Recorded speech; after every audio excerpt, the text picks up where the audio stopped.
with another ASMR NBA discussion video. I'm finally bringing you guys my playoff predictions in its entirety, the entire bracket. I've already given you some of my predictions on specific matchups like Clippers, Mavericks, and Suns, Timberwolves. But now we're going to do every series in the first round, and then in the last 2 minutes, I'll give you my predictions for the second round, third round, so forth and so on. And it is Thursday morning, so the game 3 start today, but every series has finished its game too, alright? And I'm not gonna I already know a lot of series are like in the second or third game, and I'm not gonna let that sway my prediction. I'm gonna give you my original predictions. For example, I chose the Suns in 7, even though the Timberwolves are up 2-0, so I'm gonna stay true to my original predictions. If you guys know what I'm saying. So let's get to it. Pelicans versus OKC. Now, I'm gonna be honest. I did say that the Pelicans and or Kings would be a better matchup than Golden State. I still do believe that, but I was going to pick the Thunder in 7, even if Zion Williamson was healthy. I just think the OKC has too much depth. They have better spacing. They have the best player on the court at all times. Chet Holmgren is slowly becoming, not even slowly, but he's definitely going towards that all-star borderline level. Same thing with Jalen Williams. And I just think their offensive firepower and versatility is too much for the Pelicans. Plus the Pelicans, they turn the ball over too much, and that's terrible for a team like OKC to get out in transition. So I expect to see that a lot in this series, a lot of turnovers for the Pelicans. And the Thunder just have one of the most deepest bench. I feel like the Pelicans' offense sometimes gets stagnant. It gets stagnant in certain situations. So I'll have the Thunder in 7 if Zion was healthy, but he's not even healthy. So I got Thunder in 5 or 6. I'm gonna go Thunder in 6. Celtics, the Heat-Celtic matchup. Now in my recent video, I told you guys that Jimmy Butler was injured, and it's looking like he's gonna miss the entire playoffs with like an MCL injury. So there should be an easy sweep, or worst case scenario, 5-1. I mean, I said 5-1, 4-1. But it's the Celtics. They make everything harder than it has to be. So I can almost guarantee you we're not gonna sweep them. In fact, I think we just lost game 2, so yeah, we definitely can't sweep them. It's probably gonna go 6. It really should be ended in 5. But the Celtics, they're gonna turn the ball over. They're gonna shoot threes. That's gonna be a couple nights when their threes aren't going in, and Miami's gonna play better basketball. And Miami's defense is more consistent. Their players are still more clutch, even though we're the way better team. Their players perform better in the clutch, but they just don't have enough, especially with no Jimmy Butler. They just don't have enough. And Terry Rozier is out. Terry Rozier is out. So they just don't have enough firepower, unfortunately. Well, unfortunately for Miami Heat fans. That's fantastic news for me. So I got Boston in 6, even though it should be 4, even though it should be like 5. Alright, so now let's go to the Milwaukee Bucks versus Pacers.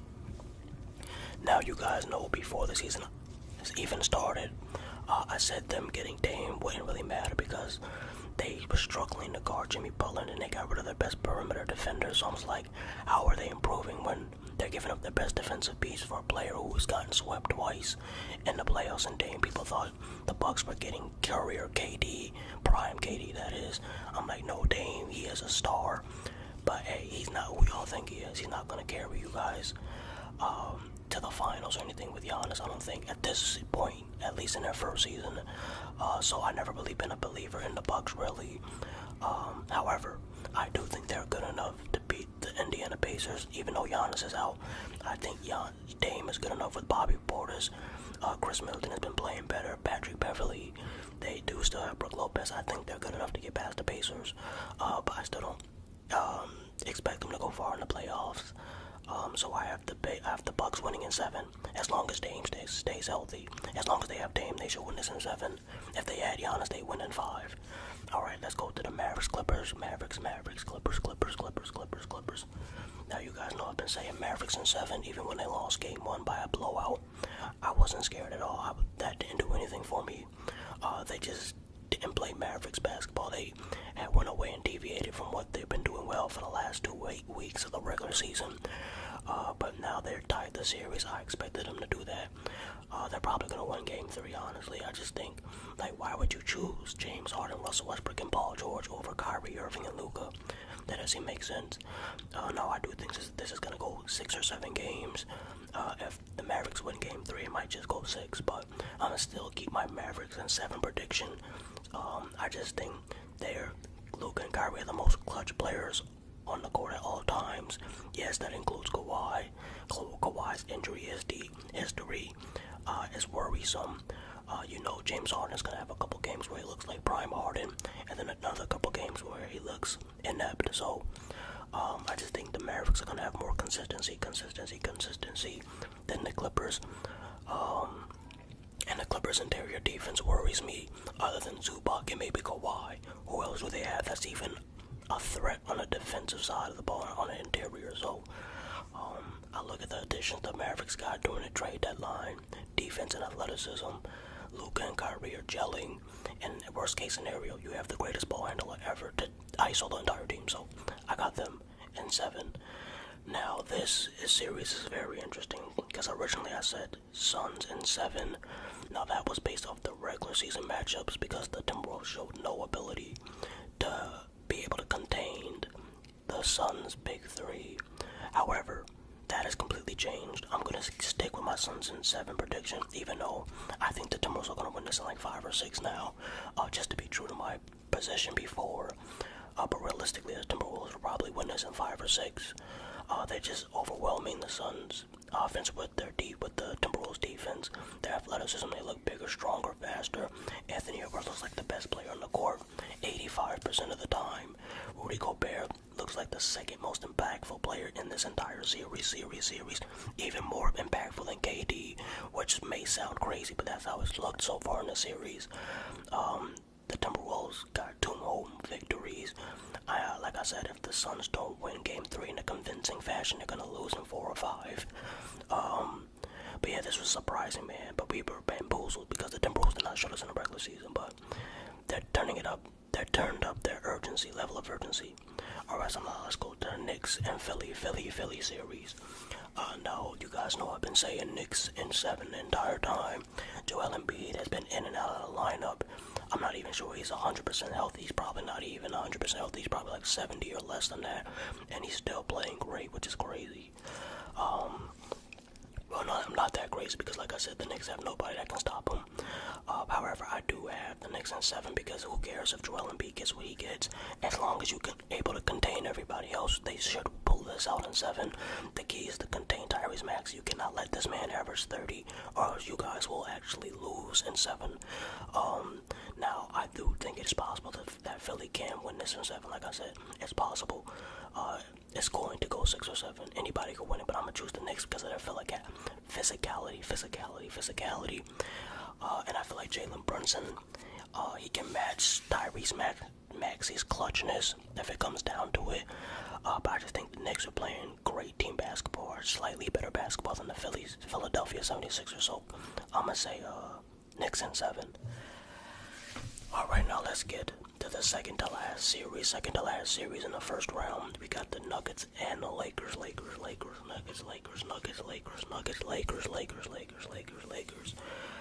The Lakers, you're all about to get swept, no cap. Y'all just got sent home to the crib by a buzzer beater by mid-range Murray, who I always give credit to. I put in my top 20. I always refer to him as the second best post-up guard in the league after Luka. And then, like I always say, I always put Shea at 3rd, Kyrie at 4, and then Anthony Edwards probably at 5. But yes, Jamal Murray is like that. Luka Nikola Jokic is like that. They just have the better players, the better team, the better chemistry, the better system, the better athletes at this point. Well, besides Anthony Davis or LeBron. But yeah, man, they're just better, man. They're just better in every department. Playmaking, 3-point shooting, interior presence on the defensive and offensive end. They're just better. It's as simple as that. I don't know why Lakers fans thought they had a chance, and I told you, Austin Reeves is the one to blame. We had a Austin Reeves fan rant in one of my recent videos. He's not who the Lakers fans and the media tried to promote him as. He's not a 3rd best player on the championship level team. Like I said, he's not even better than Malik Monk or Kobe White or Jalen Williams on the Thunder. So, Nuggets in 4 or 5.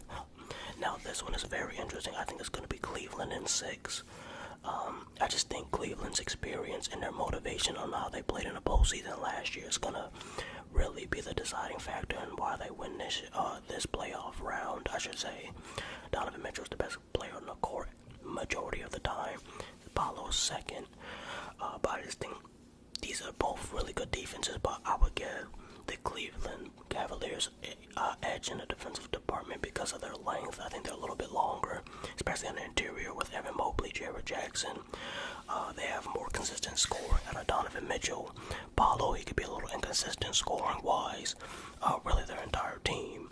But I just have more faith in the Cleveland Cavaliers' offense consistency. They have Caris LeVert, Darius Garland, players that can make big shots off the dribble on the perimeter consistently, whereas not so much with the Magic, the Orlando Magic.